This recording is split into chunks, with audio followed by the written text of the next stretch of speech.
You're listening to Let's Get It On with Big John McCarthy and Sean Wheelock. Big John McCarthy has witnessed the best that the UFC had to offer. That is it! Game, set, match! We have a new champion! Your backstage pass to the world of mixed martial arts and combat sports. Only on the Ignotainment Media Network. Let's get it on! Hey everyone, welcome to Let's Get It On with Big John McCarthy and me, Sean Wheelock. Every week on this podcast, John and I give you an inside look at MMA and combat sports, always separating fact from fiction. On this week's program, we'll look at the evolution of weight classes in MMA, which John played a huge part in, and we'll discuss if the creation of a cruiserweight division would be a good thing for the sport. Plus, we'll be joined by Victor Ortiz, the former WBC welterweight world champion, to talk about the new Premier Boxing Champion Series, his rapidly emerging acting career, as well as his views on MMA and his friendship with Ronda Rousey. And as we do on every episode of Let's Get It On, John will answer your questions. So ask away via email, info@letsgetitonpodcast.com. That's info@letsgetitonpodcast.com. Remember that you can download and subscribe to our podcast on the iTunes Store. For Android, download the Stitcher app and subscribe. And you can go straight to our website, letsgetitonpodcast.com. So, John, last month in Bellator, it was a fight that you refereed and I commentated. King Mo defeated Czech Congo by split decision in a unique heavyweight fight. Now, I say unique because King Mo weighed 217 pounds and Congo weighed 239 pounds. It's, of course, becoming increasingly rare in high-level MMA, where you have two fighters in a heavyweight bout, both coming in under 245 pounds. So, John, as we open this episode of Let's Get It On, let's open with a proposal. How about creating a new cruiserweight division set for 230 pounds, then with the creation of the new cruiserweight division, take the cap off of the heavyweight division, forget about 265 pounds as a maximum, open it up like is still done in a lot of Eastern Europe and Asian MMA?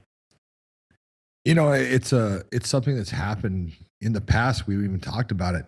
If you go back and you look at Mo Lawal against Czech Congo in that fight, you know, what people aren't thinking, if Mo Lawal weighed in at, 217 pounds, he's not really weighing even 217 pounds. He's in the back drinking out of, drinking a bottle of water. He's doing everything opposite of what every fighter does, which in a lot of ways I'm happy to see. I'm glad to see him doing those things because he's completely hydrated. He's feeling good. But he's going to be fighting a bigger guy. And, we've had this in the past. When you saw Randy Couture was the champion and fought Brock Lesnar, Randy walking around weight is 215 to 20 pounds. Brock Lesnar's is 285, 290 pounds, and he cuts down to 265 to weigh in, and then he's back up. Everyone gets this idea that, it's okay if heavyweights are just huge. If you're 210 pounds, you can fight a 310-pound guy. The concept behind this is crazy when you think about it. It's like saying, I think that I'm going to put Jose Aldo against John Jones. That's what you're doing. Now, no one's going to make that fight, okay? Although Jose Aldo is an incredible fighter, who thinks he's going to beat John Jones? It just the size and the weight difference and the length and everything with it. You look and you go, this is not reasonable. And that's why we have athletic commissions. And that's why we have these, weigh-ins and the weight classes that we have is we have to put people in a place where at least they're competing with someone that is close to their size. Now, when we do the weigh-ins and then, afterwards people are going to weigh different things, and that's all things for the future that we need to discuss and talk about and change. But we absolutely need to look at that heavyweight class going from 206 pounds basically up to 265.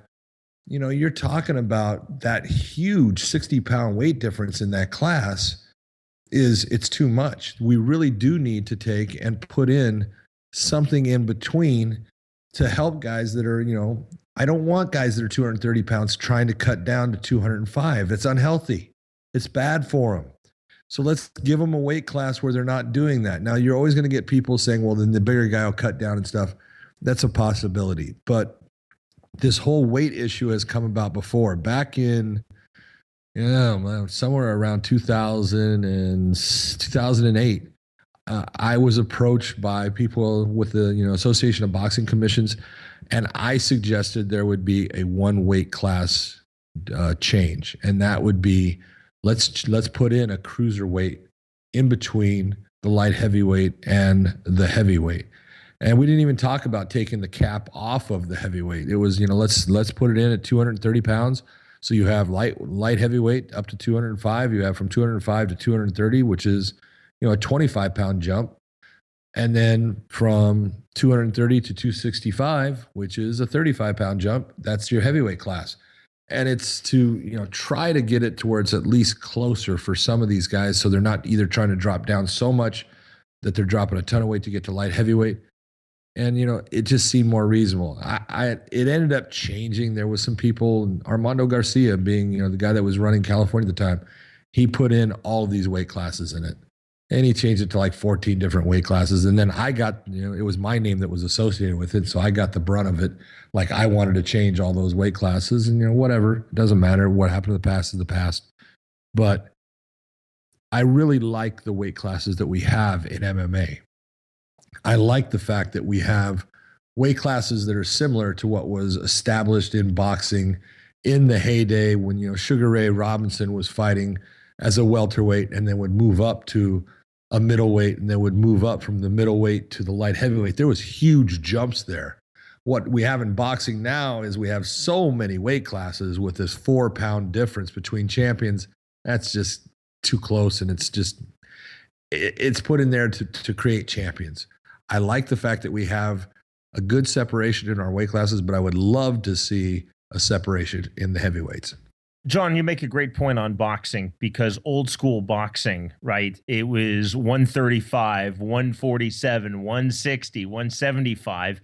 And then you start getting in the junior category. So a junior middleweight's now 154. A junior welterweight is 140. You go to the lower weight classes, and literally, as you said, you're talking about, not exaggerating, you're talking about a 4-pound swing, and that's determining something in a weight class. So obviously in MMA, you go from 135, 145, 155, 170, 185, 205, and then there's the jump. And we get indoctrinated, to those of us who are listening to this podcast in North America, the cap at 265. But when I was in Pride, there was no cap. When I was in M1 doing a lot of fights around the world outside of the US and Canada, there was no cap. You still see the no cap. So if you put in the cruiserweight, which I'm in favor of personally at 230, this is why I say take the cap off of 265. Clearly, MMA history has shown us there is a point of diminishing returns. If you look at some really heavy fighters, Eric Butterbean Esch, Henry Miller, Zulazinho, Emmanuel Yarborough, Aki Bono, all the way back to Taylor Tooley at the first UFC, if you're 400 pounds, it doesn't mean that that's going to give you an advantage over a 260-pound fighter. So there's those diminishing returns. That's why I say uncap it. So don't make somebody like Brock Lesnar cut weight, because if he's sitting in at around 285, 290, that's fine. It's not as though a 400-pound guy is likely going to come in and beat him, or at least dominate. Yeah, exactly. And really, when you're looking at it, I don't want Brock Lesnar cutting weight. I want Brock Lesnar, if he's going to come back to fighting, I want him being comfortable. I want him not dehydrating himself and saying, look at me, I'm a 280-pound guy, and that's what I'm going to fight at. Okay, you don't have to make it to that 265-pound limit. There is no limit for you. This is all about, there is that point of it starts to work backwards, because, everyone looks at heavyweights and goes, well, he's so much bigger. Yeah, but it's also, you have to carry that weight. And when you're moving that weight as the heavyweight, it takes energy to move that much weight. And then the moving of that much weight tends to drain your gas tank. And so there's a plus side and there's a minus side, and you've got to balance it out. And so to be that really big guy does not always give you that advantage that people are looking at, like, oh, this is going to be a thing. Now, there can be some guy that comes out of nowhere somewhere along the way, that is 6'9" and 370 pounds, like a Bob Sapp, that is an incredible, athlete that has great grappling skills and great striking skills. And we're going to go, uh-oh, he's just too big for everybody. And it's a possibility. You can never look at the future and not say that can't happen. It can happen. But the reality of what we've seen with who are the best heavyweight fighters They're normally in the range of somewhere in the 230 to 250 pound range. We did start to get that little period with the UFC where we had, the Shane Carwins, who was cutting weight to get to 265, the Brock Lesnar cutting weight to get to 265. You've got Bigfoot Silva, he cuts weight to get to 265. But most of them are not cutting weight, and that's a good thing. That's something we should be happy with. And we really don't want fighters having to cut weight to make it. That class of cruiserweight in between the light heavyweight and the heavyweight just makes sense as far as keeping guys that are of the bigger, frame and everything that are having to cut down to get to that light heavyweight to compete. They have a class where they can compete without having to cut weight. Every week on Let's Get It On, we bring you a poll question. You can cast your vote on our website, letsgetitonpodcast.com. So this week's poll question: should there be a cruiserweight division in professional MMA set between the light heavyweight and heavyweight divisions at 230 pounds? Vote yes or no. Again, let us know what you think. Let's get it on podcast.com. So John, you mentioned, there's the possibility, in theory, you could have someone 6'9", 350 pounds, but professional boxing doesn't and never has capped the heavyweight division. So look at boxing as a guide. The Klitschko's are big, but they're not over 300 pounds. They're where huge. Are all the, but they're not over 300 pounds. So where are all the 320-pound world champions in boxing? They don't exist. They're all playing in the NFL. That's where they're at. That's exactly right. Because you know what? It's a point of diminishing returns. And I think the cruiserweight, if you just look at the King Mo Czech Congo fight, maybe King Mo says, I don't want to cut to 205 anymore. Although realistically, this stage of his life, that's where he wants to be. It was a unique fight. But let's say King Mo gets to a point. I'm comfortable. I want to fight at about 220. I don't want to cut. Czech Congo, who came in at 239, clearly with no weight cut, that's not a steep cut to cut 9 pounds. And somebody with Czech Congo's frame, who clearly can knock out anybody in the world if he lands the right punch, kick, knee, or elbow, would have the opportunity to either fight as a smaller heavyweight or a big cruiserweight. I think that would be very interesting. Now, it does create challenges for mainly the top two organizations. If you look at my Bellator as well as the UFC, now you have to create new title belts. You have to create new weight categories. You have to build those weight divisions up. So logistically, there's probably something at play. And I don't know from a promotional aspect if they would embrace that change or not. Yeah, I can't say if they would or not. I know, years ago they didn't want to do that. And it was totally understood when they were approached with all of these weight classes. It was completely understandable why they wouldn't want to do that. It was changing some of their fighters' weight categories as far as titles and putting so many in there that, you can only grow so fast. But the UFC, if you look at it, and Bellator, if you look at it, have only done the weight classes that they've wanted to anyways. Bellator still doesn't have a flyweight division. Right. We don't do 125. Absolutely. We don't have flyweights in Bellator. Okay, great. You don't have to. No one's saying that you have to do this. When we're incorporating female divisions into Bellator and the UFC has 2 female divisions. They've got the 135 with Ronda Rousey, and they've got the 115 with Carla Esparza as their champion. And I'm sure that along the way, they'll bring another one. So they're incorporating new weight classes in with women. They could do it, with one weight class with the men. I don't think it would be that big of a thing for them to do. It might change a couple of people that are, in their light heavyweight or in their heavyweight to a different division and stuff. But yeah, you're creating another champion, but they're having to do it in other ways too. So I think that they're, absolutely, it is easy within their realm to be able to accomplish the task. It's a matter of, do they want to?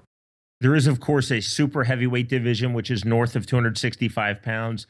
Clearly, the UFC doesn't embrace it. They don't have a super heavyweight champion, nor does Bellator. And, you throw it out. When was the last time anybody saw a relevant fight? When was the last time anybody saw any fight whatsoever in the super heavyweight division? John, in my career, I've commentated exactly one super heavyweight fight. You just don't see them. And that's the whole thing. And this is where people are going to sit there and say, but what are this? This guy's going to get heavy. What about? Look at. I don't think Bellator. I don't think the UFC. The UFC doesn't bring in people that can't fight. And when we look at a lot of the super heavyweights, we get a lot of heavy people that their skill levels are just not that good, and so no one really wants to watch them fight. Now there could be that one person that comes in that has that. I can tell you, there's a boxer out there, and he's fighting, he's training with Buddy McGirt right now, and he's from China, Tishwan, is his name, and he's a 7'1" MMA fighter who came to the United States, and they told him, hey, let's put you into boxing because your weight limit, you can't get down. He's 7'1" and he's got no body fat. He's a big guy and he's weighing 290 some pounds. And they're saying, we can't get you any fights in MMA as a super heavyweight. Let's put you into boxing. So he's now a boxer. So you could run into those kind of guys, you can have that where that guy does come out that he could be that, big guy, but he, like everyone else, he can be taken down. And I don't care how tall you are, when you're on the ground, you're my height. So everything is relative. I think it's just a matter of time, when, people look at it and start to understand the reasons for doing it as far as these vast differences in weight. It's not going to change the fights. It's not going to, they're not going to pull in people just because now they're big people. They're only going to pull in talented people. Talented people that can fight are what people want to see. And those are usually going to be people within the weight limits that we've been seeing. John, I think the evolution of weight classes in MMA is fascinating, and you were right there, a part of it. So just as a bit of historical perspective, so put this in my book that I wrote with Art Davey, Is This Legal? Art gave out a flyer, and it was self-reporting. You wrote down your own weight. That was the joke that Kevin Rozier weighed 265 when Art was convinced he was about 315. But there was no athletic commission. Art didn't even bring a scale to the event. He just wanted them to write it down so he could put it in the program, and it could be announced by Rich Goins on the UFC pay-per-view broadcast for UFC 1. But there were no weight classes. Eventually, as you started refereeing for Art at UFC 2 and moving forward, you and Art came up then with 2 weight classes, above 200 pounds, under 200. Take the story from there of how you then broke it down, because I know you were really right at the forefront of creating the weight classes that we now use. Well, yeah, if you look back, way back then, as far as what we had, the UFC started out, it was, no weight classes, nothing, and anybody could fight anyone. But we were limiting a lot of really good fighters that were smaller guys into saying, I can't compete against that size of a human being. Weight difference just does make a difference. Just to throw in, Hoyler Gracie is a great example. Someone who walks around about 145, 150 pounds. Exactly. He just wasn't going to go into an early UFC, even though he probably had superior, and you would know this, you rolled with both of them, superior jiu-jitsu to Royce Gracie. Oh yeah. Hoyler was phenomenal, but just, at 140 pounds, you're asking too much for somebody. And so, finally, Art started what we called the Ultimate Alliance is what we use for as a regulatory body. And then we started looking, and then we had our first weight class difference was that 200-pound cut. And there was guys like Jerry Bolander who fought in UFC 8 against Scott Ferozzo. That was the David versus Goliath. And Jerry Bolander was weighing about 195 pounds, and Scott Ferozzo was about 350. And Jerry wins. And then he's fighting all these giant guys, and it gets to a point. It's like we need to do something to create a class. So we ended up coming up with, again, that 200 was the cutoff. If you're 199 or below, you're in the lightweights, and if you were 200 or above, you were in the heavyweights. And then it moved from there to, we did what we said, okay, we're going to do a lightweight, middleweight, and heavyweight, and we put in the class between 170 and down was lightweight, and then 170 to 200 was the middleweight, and then over that was the heavyweight. And then when things really started to take place in precedence, we were trying to put in more people, and we wanted to get more people involved in the fighting and lighter guys. And close to UFC 30 when the Fertittas took over, we had the first lightweight at 155 pounds was Jens Pulver, fought for the title against Cal Uno. That was 155 pound. At the time, Pat Miletich was the welterweight. We changed it to welterweight at the 170 pound. And then we, ended up putting in a middleweight at 185. And eventually when we had the unified rules, we talked about the weights, and that's where we went and justified what weight classes we were going to do. And they started, looking towards boxing, and we really tried to push it towards old boxing. Like I said, in the 40s and 50s, when we had 8 champions. We had 8 champions in boxing, and that was it. And we really didn't want to have it where it was muddied. We wanted to have it. It was a clear cut. If you were going to change a weight class, it was a big change of weight. It was, either 10 pounds, 15 pounds, sometimes 20 pounds of weight. That was the difference, not that real, 4 to 7 pounds that you're getting in boxing today. And, it has worked. It has worked out very well. It's nothing's perfect, and I'm not saying it's perfect, but the whole point of putting it together was to separate the weight classes enough to where you didn't have the run over of, you got this guy, he's fighting at this weight, and then 4 pounds later he's fighting at this weight, and now 5 pounds later he's fighting at this weight. It just became muddied that way. So when we came up with the weight classes the way they were, the one that was in question at the time was the big difference between heavyweights at that 205 to 265. But we just looked at the time and said, well, that's just what it is. And, it stayed. Should it be changed? Yeah, I personally think that we need that one in between it.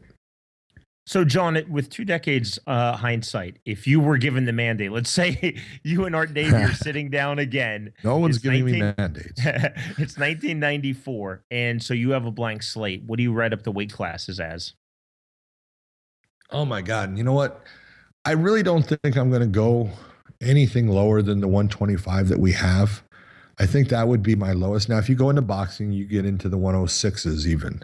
You've got the 115s and stuff. But I think the 125 weight class is as low as I would go with the men's. Obviously, women's, you can go lower with the atom weights at 105. I really do. The straw weight at 115 you can do. But at the men's, it's going to stay at 125. And I really like the 10 pound, at least, the 135 to 145. We do the jump after the lightweights. From the lightweights to the welterweights, we got a 15 pound instead of a 10 pound. I still don't have a problem with that. I really think that, as you're getting bigger and stuff, there can be that jump. And I like our weight classes all the way up into the heavyweights. The heavyweights is where I see, it's just too big of a gap between the fighters. And, having the super heavyweight, someone can say, well, you have super heavyweight. And yes, we do. But we just don't see super heavyweight fighters because we just don't have people of that size that are skilled enough that people really want to watch. John, last point on this. So to create a cruiserweight division, do you think that the impetus has to come from one of the major organizations, UFC, Bellator, or does it actually come from the Association of Boxing Commissions, or does it come from like a really progressive commissioner like Mike Mazzulli at Mohegan or Andy Foster in California who say, this is what I want to do? Well, I think that, if you're going to look at, it's going to come from the ABC. The Association of Boxing Commissions is the one that's going to have to come up with the ability to look at and say, this is something that is good for the health and safety of fighters. It's good for a separation of this weight. And, it would take, someone like an Andy Foster, a Mike Mazzulli, a Bob Bennett from Nevada, someone that has, good background in our sport and has a commission that's a strong commission that can, start to look at this and say, this is what is good for our athletes. Now, again, there's no promotion, be it, lion fights, with Muay Thai or RFA or legacy fights or the UFC or Bellator or any of them that have to follow putting a champion in at that cruiserweight level. The big difference is that if a fighter weighs in at 232 pounds, they're going to be a cruiserweight in that state that has that weight class. And so if you have a 232 pound fighter and then he's fighting a 15 pound fighter, you've got them at 2 different weight categories. So now it comes at, well, we're going to do this as, this is going to be okay, and we're going to do it as a catch weight, or are we going to say, nope, you're in 2 different weight classes, we're not going to do the fight. So there's a lot that goes with it. There's a lot to think about. It's not something you just jump in and do. Everyone thinks, oh, it's just simple, do it. It doesn't really work out that way. Every week here on Let's Get It On, John and I will answer your questions. Email us whatever you would like to ask. And I mean, whatever. Bring it on. Info at letsgetitonpodcast.com. We just won't answer things we don't want to. Info at letsgetitonpodcast.com. Just about everything is fair game. Bring on the controversial topics. And of course, as I like to remind you every week, I'm completely obsessed with saying names correctly. So if you have a difficult last name, please include instructions on pronunciation, or a difficult first name for that matter. You know, as Sean, I was always seen. Was there a scene wheellocked first day of school in the Midwest? I guess Sean counted as a difficult name with the SCAN spelling. I guess as John McCarthy, you never really had that problem, did you? No, but those people that were in Kansas obviously went to school, LA Unified School District, because they can't read Sean. Scene Wheelock. Yes, that's me. So again, email us info at letsgetitonpodcast.com. The first question comes from Joe Daddy 85. And see, you can use a screen name too. It's cool. Joe Daddy 85 asks, John, why don't we see refs in MMA use instant replays like other sports do to get the call right? That's a good question, but there's really it's very limited on which states allow instant replay and what they allow the instant replay to be used for. Instant replay is allowed in California, it's allowed in Nevada, it's allowed in New Jersey. It's allowed under a little bit different circumstances in each one to a point, but it's really there for if there is a foul that the referee believes there was a foul and has stopped it and wants to go back and view to see exactly how that foul occurred. If they look at it and want to see, did the foul actually hit the opponent the way they thought it did or something like that, they have to actually say, I want to see instant replay on it after they've called time, put their fighters to their corners and stuff, and they can come out and look at the foul to justify what they're going to do with the call. So yes, there is the ability to do it in a couple of states, but most states don't have that instant replay rule within their legislation, so it's limited where officials can do it. Here's the obvious thing too, and sometimes I think people don't even consider this because you think from the sport top down. So there are a lot of camera angles, a lot of great replays if it's a UFC pay-per-view. But John, you work small shows, you work AMI shows in California. There's not even an internet stream. Maybe there's somebody recording on a GoPro in the back or a camera that they bought at Best Buy or Sam's Club. But where does the replay come from on small pro shows, on AMI shows? You just don't have that opportunity. And then would you ask the states to invest into a 3-camera setup? That's unrealistic. Yeah, and again, every state is different. I can tell you in California, when it comes to amateurs, every amateur fight, every amateur event is filmed. You know, when we were putting together the statutes for it, I was one of the dummies doing it, and I mandated that they had to have actual footage that went into an archive for a camo of every fight they had. And part of the reason was, if we want to have instant replay, we have to be able to go to it. Now, every fight, is someone able to pull it up at the time, an official would want it. Can't say it is in some of those shows. When you're looking at instant replay, you're asking the production company. So if it's a Bellator with the production of a Spike TV behind them, or if you're looking at the UFC with the production of the Connells who run that production behind them, yes, you're going to get that. So you can get that instant replay in one of the bigger shows. But most of the time, you're not going to be able to get it in the smaller shows because a lot of them don't have the actual ability to pull something right back up and show the official. So that ability to use the rule, if the commission allows the use of instant replay, sometimes is determined by the level of the show. Next question, it comes from Natalie Hendrickson, who is 11 years old. Natalie asked, what does it take to become an MMA referee? What steps did you have to take to get to the place you are? It's a good question, Natalie, and there's a lot behind that, and there's some things that I'm going to bring out that I think are important for everyone to realize. How I got to where I'm at is different than other people, and that's because I was picked by Rorion Gracie after UFC 1 to come in and do it, based upon him kind of believing that I didn't mind seeing people hurt. So that's not a good qualification. Just putting that out there the way it is. But let me interrupt. Tell Art Davies' lifeguard chair story. What Art had for you for UFC 2. Oh my God, that was when they asked me, they said we want you to referee, but we've got it set up. You're not going to be in the cage.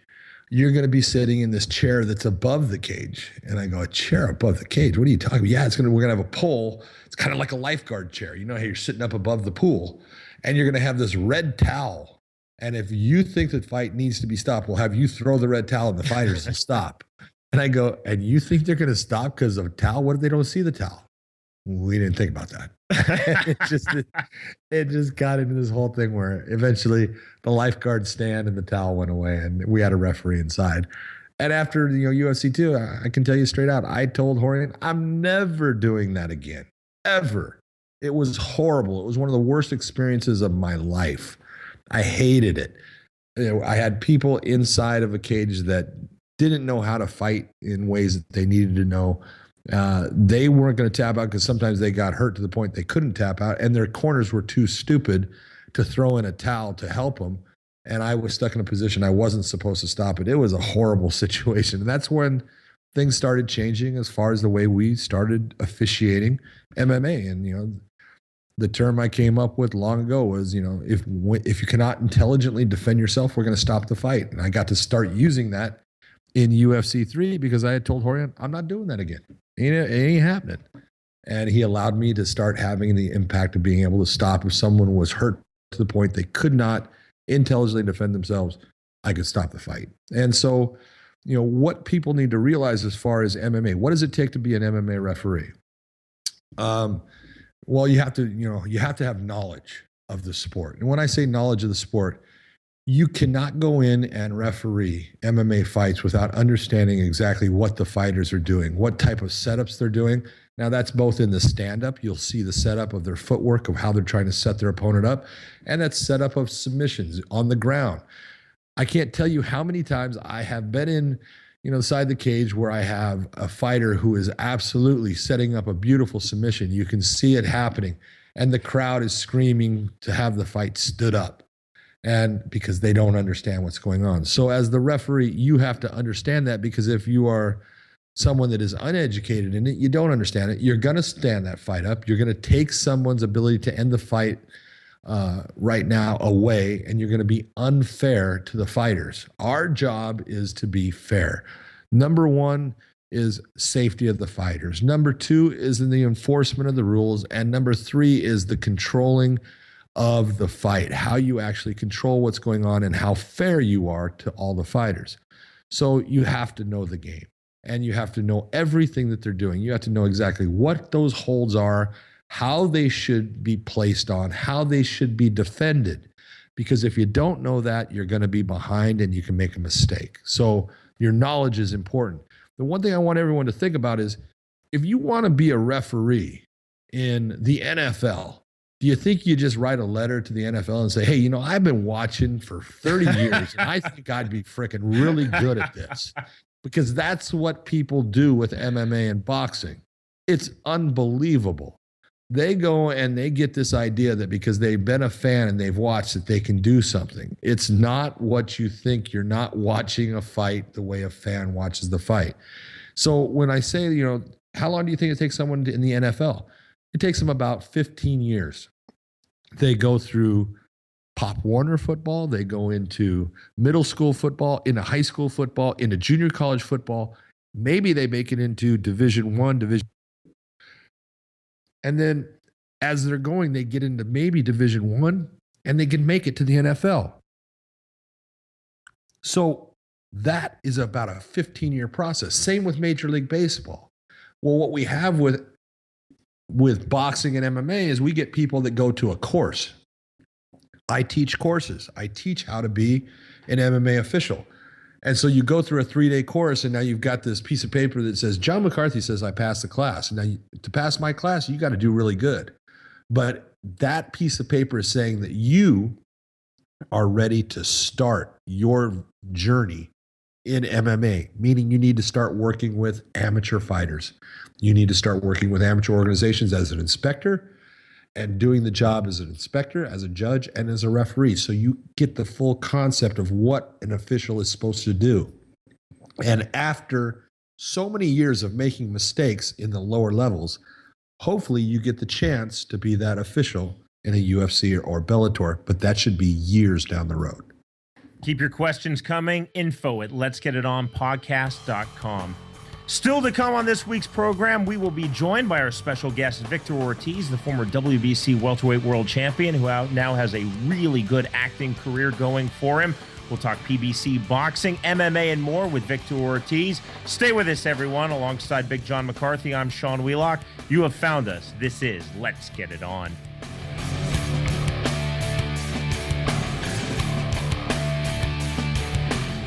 It's the book that Wrestling Observer calls a must-read for any MMA fan. Jonathan Snowden of Bleacher Report describes as riveting and amazing, and TheFightNerd.com says nothing is held back. Pick this book up right away. Is This Legal? The inside story of the first UFC from the man who created it, written by UFC founder Art Davie and me, Sean Wheelock, with the foreword by John McCarthy, is now available to listeners of this podcast at the special price of $12.48. That's far less than you'll pay for the book on Amazon and half price of what you'll pay in store at Barnes & Noble. Buy it directly from the publisher now online at ascendbooks.com and enter the promo code LEGAL50. That's ASCEND books.com, promo code LEGAL50. Learn the true story of how the UFC came into existence in the book that Randy Couture describes as honest, shocking, and enthralling, and that has a rating of 4.9 out of 5 stars from Amazon Reader Reviews. Is This Legal? The inside story of the first UFC from the man who created it, by UFC founder Art Davie and me, Sean Wheelock, with the foreword by Big John McCarthy. Available now online at ascendbooks.com for just $12.48 when you use the promo code LEGAL50. Hey, this is the Ocho Man. If you're enjoying Let's Get It On, you'll really love my show, Behind the Eight Ball.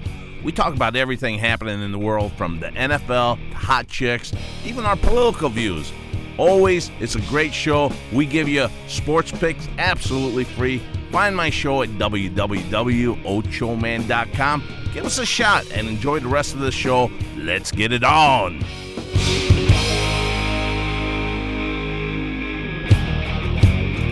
Now, back to Let's Get It On with your hosts, Big John McCarthy and Sean Wheelock.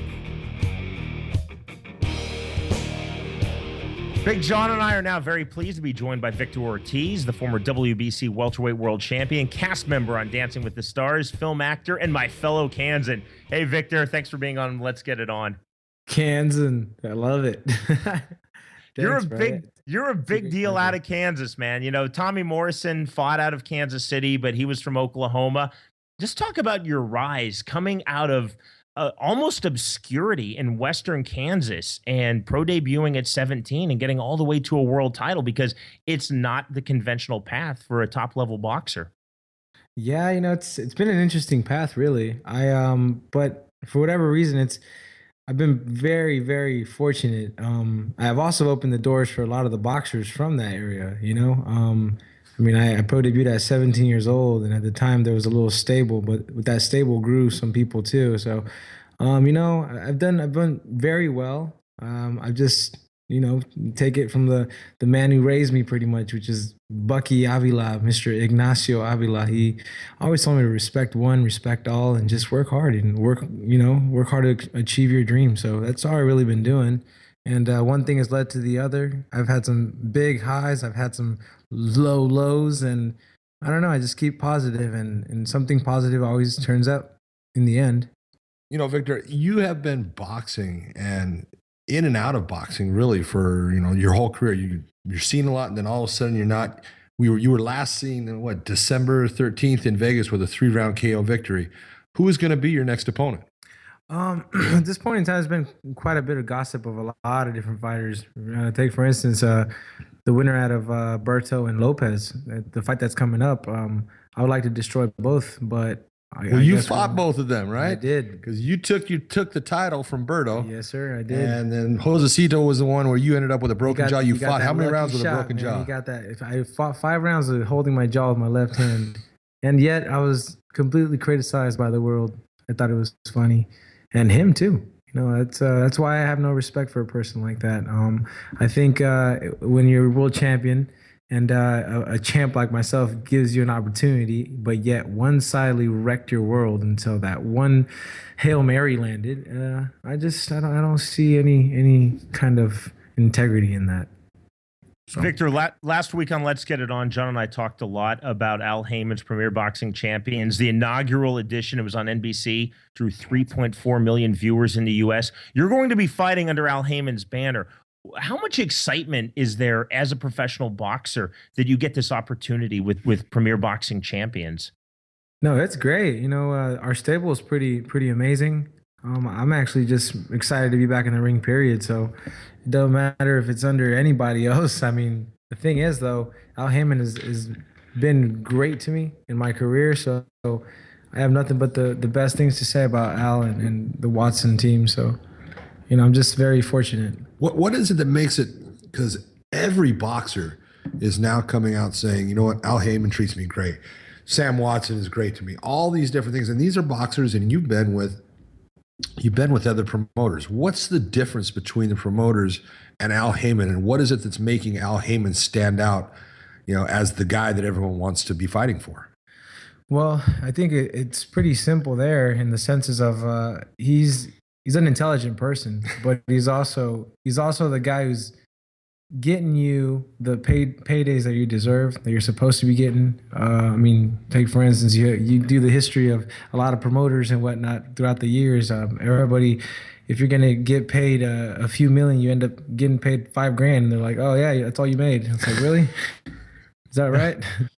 So it's kind of like Al Heyman makes it justified. You know, you're paid what you're gonna get paid, and that's that. So really, what you're saying is Al Heyman is honest with you. He has integrity, and he gives you what you're supposed to get. Absolutely. I mean, that's all I've experienced so far. So, Victor, so aside from still at the height of your boxing career, you're transitioning into acting. Last summer, you were in The Expendables 3.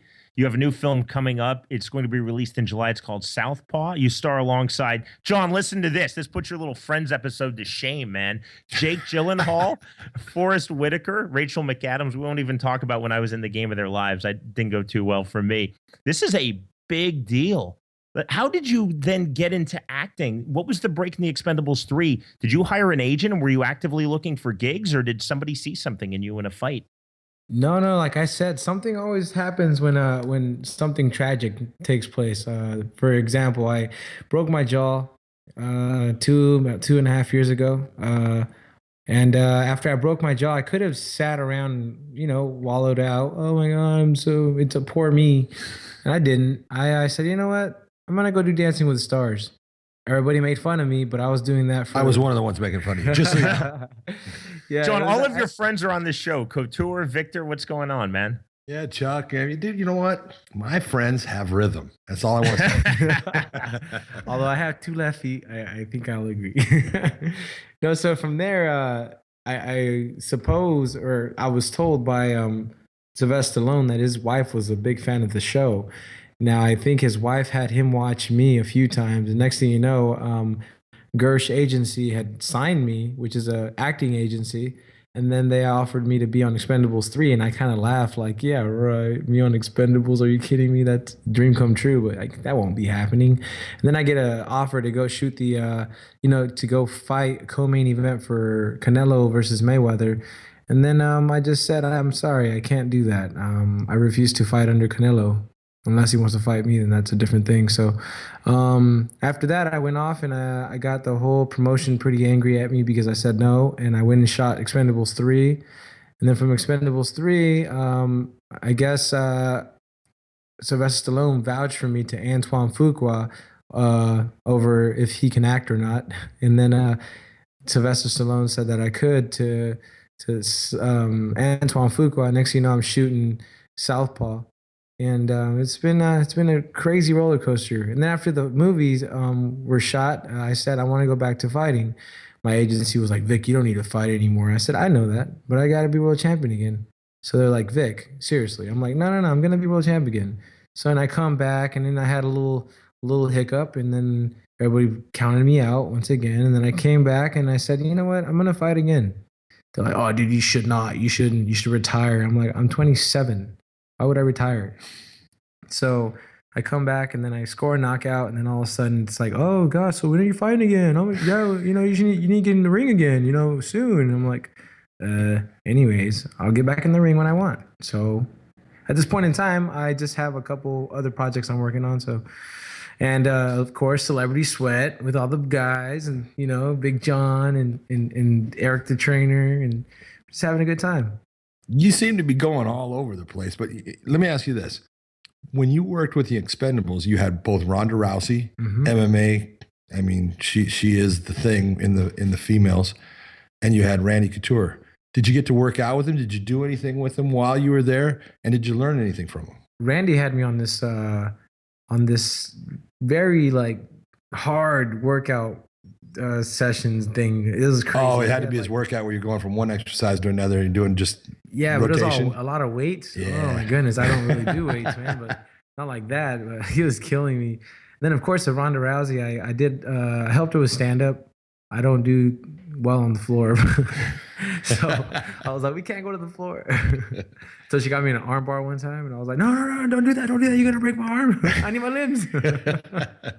Well, you were at 184 watching Ronda. Did you go there because it was Ronda? Yeah, of course. I went to support Ronda, and one of my buddies went with me, Chris Beal.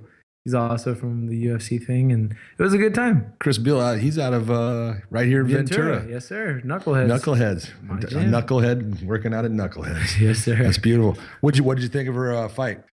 That's all I could say was wow. It was like bing, over. Bing, over. It was that stupid armbar thing again, wasn't it? It was crazy, man. I'm telling you, those are dangerous.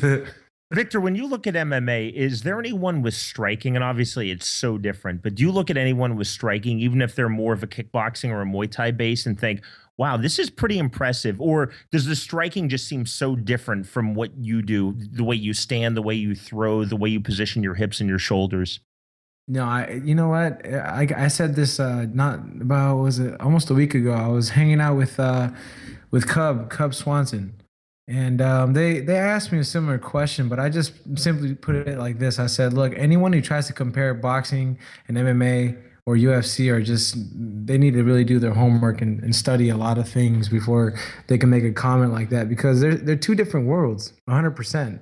I mean, yeah, maybe the work ethic and the discipline, it's the same. But other than that, when it comes to the striking, the jiu-jitsu, the I don't know, all kinds of names for different moves, I don't know.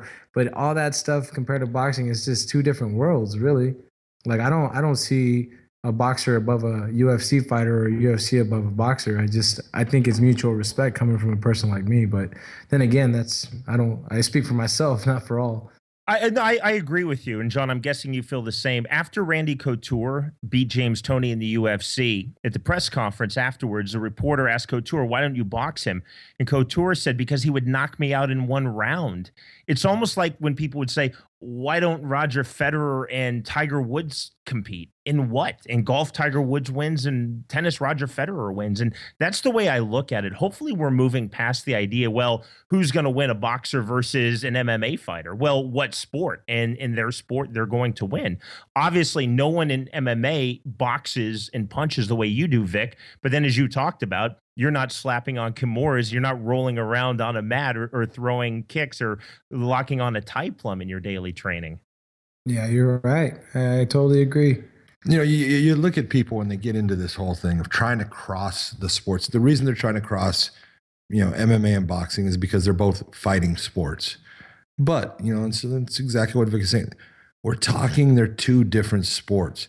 You can go back to Randy Couture against James Toney. And you look at that, James was the reason that fight took place. James was, going after Dana saying, hey, I want to fight. I want to do this. And James had an incredible boxing career. But I think James knew that he was, he's at the end of his boxing career and looked at it like, hey, if I can land a punch on one of these guys, I know I can knock him out. And he's right. And you look at what Randy did. Randy brought out a takedown that we don't even teach in MMA. It's old wrestling. A low single where you're grabbing the back of the foot with that wrestling shoe. It has friction. I'm driving my shoulder into the knee and bringing the guy down. We don't do it in MMA because it can lead to you being in a really bad position if the guy understands anything about countering it. But when Randy did it, he does it on James. James has no idea what's happening. He ends up on the ground. And once he's on the ground, he was, a fish out of water. He didn't know how to handle what's going on. That's not his element. And so to sit here and to try to cross them over is silly to say, well, who would win? If you take an MMA fighter and you put him in a boxing match guess what? Most likely, if it's two top level guys, the boxer's going to win. He's going to knock the MMA guy out, or he's going to at least take the decision and take the decision. You know, if it's a 10-round fight, he's going to get 100 on his scorecard on one end. He's going to win just about every round because that's his world. That's what he works. He works at one thing, boxing, movement of his feet, use of his hands. He doesn't worry about ground positioning. He doesn't worry about takedowns. He doesn't worry about any of that stuff. It is two different sports. You put a boxer into MMA, they have more of a chance of winning by landing that one good shot. But once that one shot is missed and you have that clinch, the boxer's in trouble. So you can't compare the two. I agree. Victor, last week on Let's Get It On, John and I were talking about a big difference between professional boxing and professional MMA is the record obsession in pro boxing. And here's a couple of examples. So we've been talking about our buddy Randy Couture. Randy Couture, no matter who you are, if you're a fan of the sport, you're going to say, and rightly so, he's one of the all-time greats. 19-11. Vic, you know, if your record were 19-11, I'm probably refereeing you at a Ramada Inn ballroom somewhere in Dodge City, Kansas. Rich Clemente, who had a nice run in the UFC, fought for us in Bellator. He started his pro MMA career at 4-6. Good luck digging out of that hole in pro boxing. You started at 24-1-1, and it's almost like you had to have that type of start. Did you feel that overwhelming pressure that, wow, if I lose 3 out of my first 10 fights, this is going to be all over before it gets started? No, I never really thought about that. And to tell you the truth, I can't even tell you what my record is right now. I never really pay attention to the record. I just, but other people are. So. No doubt, though. Other people are. At the end of the day, though, there's one thing that I've learned throughout the years is I know everyone has their opinion. I know everyone has their 2 cents, but I ultimately don't really pay attention to that. I don't feel it's relevant to me. Anybody's thoughts about me, it doesn't matter to me. Prime example, I was out at the Watermark. It's a little place down here in downtown Ventura. It's owned by a great friend of mine, Mark Hartley, right? And I'm sitting there, and this older gentleman says to me, "Hey, Victor, how are you?" I said, "I'm doing well, sir." He says, "When are you gonna get back in the ring?" I said, "I was actually just in the ring about 6 weeks ago." He says, "Yeah, but again." And I said, "Did you catch my last fight?" He says, "No." I said, "Well, then why do you need to see me again?" And he says, "Well, I just want to see that you still got it." I said, "Huh, that's cool. Well, I'm pretty sure you'll be hearing about it sooner or later." He says, "Yeah." He says, "You need to make people like me feel like you still have it." And I'm like, "With all due respect, sir, I don't really care what you have to say about me." He says, "Well, you should." I said, "Well, I really don't." He says, No, you really should. Do you know that I can root for you?" I said, "Let me break it down. Or you can root against me, right?" I said, "Wow. Yes, sir. I get that completely." I said, "So what?" He says, "So, wow, you're pretty rude." I said, No, I'm not rude. I'm just trying to enjoy my evening here at the Watermark. And then somebody knows nothing about my sport is trying to put me down because I don't make you feel special, right? So he says, "Well, like I said, I could root." Let me cut you off again. You could root for me. You could root against me. Let me make this very simple for you and short, sir, with all due respect. Root against me so that every time you root against me and you put some money on the other guy, you're going to lose. So that way you can hate me even more. Anyways, you have yourself a great day, sir. See ya. Well, I got to go. Bye. So, yeah, people got their opinion and have their opinion, and they're going to continue to have their opinion as I have mine. It's funny. I don't understand what it is. And maybe it's, the size thing or something like that.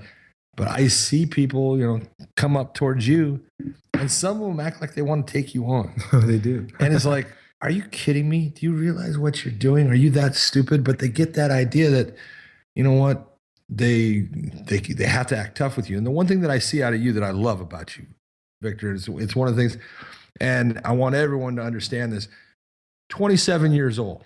Well, I'll tell you, when I was 27 years old, I walked around with a scowl on my face, and I wanted everyone to know, don't fuck with me. That was really what I was thinking. You want to do something? I'll do it. Don't even think about it. You're nothing like that. You are so kind to everyone. Yeah. You treat everyone with respect. And just like what you tell the story. Yes, sir. No, sir. You say that to everyone. You say it to me, which only makes me feel old and I don't like it. But you know what? You absolutely disarm people with how kind you are. and how sincere you are. And I've watched you sitting on a plane for the entire plane ride, talking to people that are sitting there who become huge fans of Victor Ortiz because you know what? They realize, oh my God, he's so nice. Well, That's John, great. he's one from of the things that I see. He's from Kansas, John, right? God, it has nothing to do with Kansas, baby. Victor, from what I know of your reputation, though, you've always had that quiet confidence about you, even when you were starting in this business, that you didn't feel like you had to go and talk or try to prove people right or wrong. You were just going to go in and give your best performance and then let the results speak for themselves. Absolutely. That's pretty much how I've always carried myself in boxing. I mean, at the end of the day, you look even like, okay, I've had some fallouts, you know, I've definitely fell a few times. And in those falls, people can hate me because of why? Because I lost. But at the end of the day, you can't really sit there and criticize and hate me because I talk bad about somebody or oh, he put him down completely, this and that. It's like, you know what? I just say, hey, tomorrow's another day. Vic, do you see a difference with the culture of MMA from an outsider's perspective, someone who used to broadcast and I've refereed pro boxing and now fully immersed in MMA as a commentator? I see a big difference in the cultures on the inside and knowing Ronda Rousey, knowing Randy Couture. Do you see a stark contrast in the cultures between pro boxing and pro MMA when you're a fighter? You know what? I like the thing about MMA where everyone, okay, when you're going to fight, you're going to fight. You hate each other. But after that, it's mutual respect, and it's awesome in the MMA world, in UFC. In boxing, it's like one's yapping, the other one's yapping, okay. And that's how it ends, and it's even more yapping, and it's kind of like, all right, whatever. You don't see as many hugs after a fight in boxing as you do in MMA. No. Hold it. Not as many. You hardly see ever. Let's be honest. I was racking my brain. I was trying to think of the last time I saw two high-level boxers hug afterwards. I'm not sure if I ever have. Yeah. Is it the animosity in the gym? Is it just the culture of the sport? What do you think that comes from? There's one important thing about my gym here in Ventura, California, Knuckleheads Boxing Gym, and even now in Indio, California, with Coach Joel Diaz and the Diaz team. If you're not a kind individual, and if you're gonna come into any of those gyms with an ego, then first off, they're gonna put you in the ring so you can spar and get your ass whooped, and then you're out of the gym. We just don't need that. But I think we're just one of the few in boxing that do that, because there's no ego. There's a no ego sign on my wall at the gym. Like, dude, you got an ego? Please don't come in. Yeah, and that my gym, I have a giant board where it says check your ego at the door, and the whole reason is everyone walks into gyms thinking I'm a tough guy. That's great. You know what? Awesome that you're tough, but the true tough people don't have to prove it. You know, the true tough people know that they're tough, and you know, we don't want people going in there trying to hurt other people. We want people going in trying to learn, trying to get better at what they do. And if you want to be that professional and make money at fighting, then step in the ring and show what you have from there. But here's my question. I got to know. We have probably the biggest fight in the last 50 years coming up between now Floyd Mayweather signed to fight Manny Pacquiao, if it really comes about, which I hope it does. You had the experience. You never fought Pacquiao, but you did fight Floyd Mayweather. Mm-hmm. You know that you're a southpaw. Mayweather likes to use a shoulder roll. That's what he does for his defense a lot. Pacquiao being a southpaw, that shoulder roll does not work in the same way as it does against a standard stance fighter. How do you see that fight going? You know, everyone's counting Manny Pacquiao. I think that's the wrong thing to do. Manny's a little smaller, but Manny throws from different angles. He's in and out, and he throws 100 punches at a time. Mayweather's used to taking his time, picking his shots, but it's going to be a little hard for a guy that fast to come in and out from the opposite angles, throwing how he does. He throws a looping lefts. I mean, I think it's going to be an exciting fight, that's for sure. But the thing is that gets me is I know for a fact, I mean, not to sound bad, but Mayweather can't crack an egg.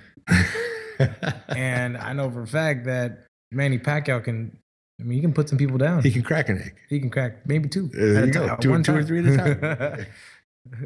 Victor, is there a concern, though, that maybe this fight is happening 3 or 4 years too late, that the relevancy or the luster is gone?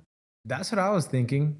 It's probably a little too late, but I don't know. Everybody, like I said, oh, because of Manny's last few performances or fights or whatever. But I don't know. I think they're both about the same. I mean, maybe Mayweather hasn't been through about as many wars because he usually wears his track shoes. But other than that, I guess some wear and tear can be part of the situation. But I don't see Manny coming down at all in his high right now. I'm being honest. Well, let's see. Floyd's 38 years old. Manny's 36 years old, and off of Manny's last two performances, he beat up on, LeGarry Bad. Chris, went in there. Chris is a good boxer. He was just outclassed by him. And before that, he beat up on Rios. Mm-hmm. And he made Rios look just absolutely slow. Slow to where Rios wasn't able, Brandon wasn't even able to get in position to hit him. Nope. It was a one-sided, just a beatdown. And you look and you go, well, yeah, he did get knocked out, in his one fight. If you want to go back to, the quads with the fights that he had with Marcos. But I think it doesn't matter. It's happening now compared to 2 years ago. This is an incredibly compelling fight. Both guys can win the fight. Both guys have the elements that make them special in what they do. But it's going to be which guy can make the other guy fight the way they want him to fight. Exactly. Is going to be the difference in the fight. Yeah, I agree with you. Big time. Victor, it sounds like you're leaning towards Pacquiao. Obviously, we're a long way from the fight, but if you had to make a prediction right now, would you go with Pac-Man? Yep, I always go for the underdog. I've always been the underdog, so yes, sir. Manny Pacquiao. Victor, it's been great having you on. Let's get it on. Before you go, I want to ask you, who's your next fight? Who do you can stay and hang out with McCarthy all day. It's cool. I'm just kidding. But he's going to. We're gonna go. He's coming back to Kansas. We need you back in Kansas, man. Boy, I tell you what. who do you want? Who's your next fight? Who do you want to call out? Who do you want to see happen? You'll be fighting in a big fight, probably a main event on a PBC show. Who would you like to see in the ring? Hold on. It doesn't matter who he wants. I'm cutting in. I'm cutting in here. Okay. I know that, I watched a fight with Mile High Mike Alvarado against Brandon Rios. Well, that's what I was getting to. Called you out.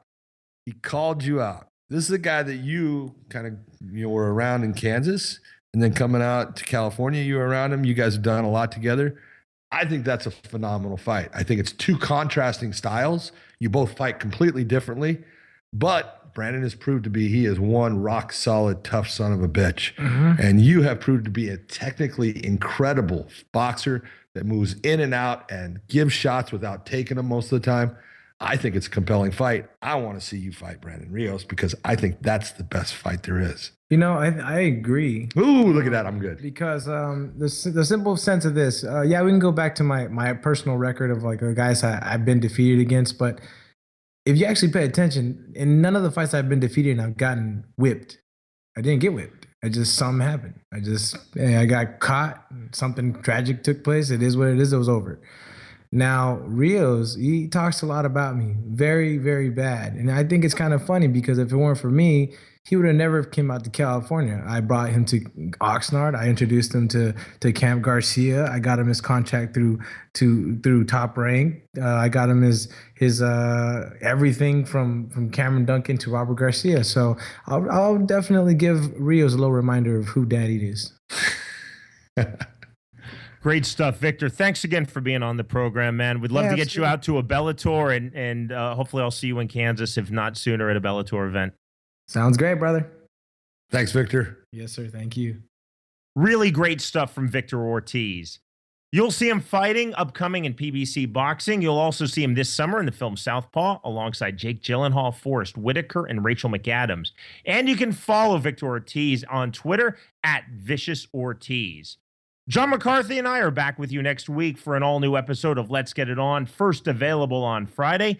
Download and subscribe to our podcast on the iTunes Store. For Android, download the Stitcher app, and you can go straight to our website, letsgetitonpodcast.com. You can also find us on social media, facebook.com/letsgetitonpodcast, and on Twitter, @podcastmma for this show, and for us personally, @John McCarthy MMA and @Sean Wheelock.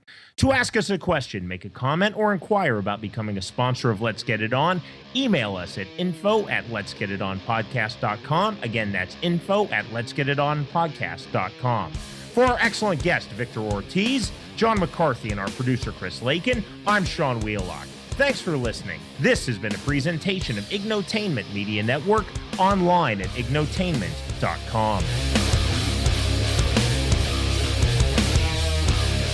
Let's Get It On with Big John McCarthy and Sean Wheelock, only on the Ignotainment Media Network. Don't forget to leave a rating and review in the comments section of the iTunes Podcast Store. If you have questions, comments, or are interested in sponsoring the show, contact us at info@letsgetitonpodcast.com or check out our additional lineup of podcasts, including Ocho Man, Behind the Eight Ball, The Whiskey Philosopher, and Youth Baseball Talk at ignotainment.com.